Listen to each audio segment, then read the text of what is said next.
The fall has arrived, and it's time for some perfect fall roasted veggies. Of course, you can eat these any time of the year. They'd be great for Thanksgiving, by the way. That's coming up soon. All right, for us, we're going to start off in our pan. We have cut carrots. They're cut into about 1-inch pieces. We're going to have 1 cup of carrots.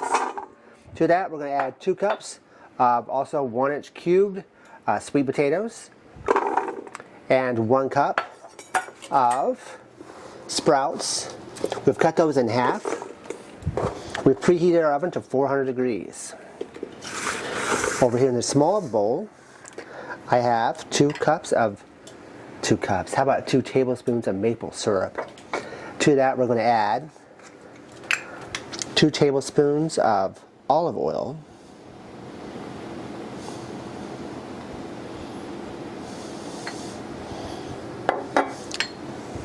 and I'm going ahead and add to that 1/2 teaspoon of rosemary and 1/2 teaspoon of fresh thyme, and a speck of lettuce from another rest. Oh, that's a Brussels sprout. I'm sorry. Just going to kind of mix that all together. We're going to pour that over our sprout mixture.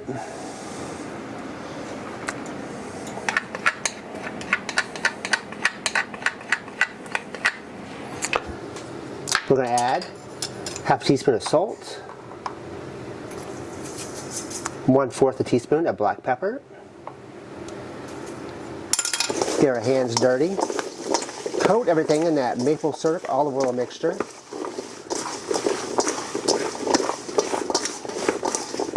So we get that coated well.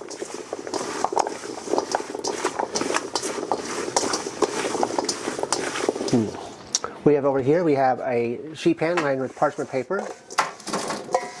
We're going to pour that on there.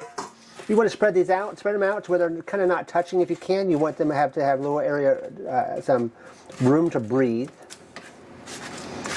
We're going to stick that in the 400 degree oven, and we're going to bake it for 30 to 35 minutes. And stay tuned because we have a secret ingredient.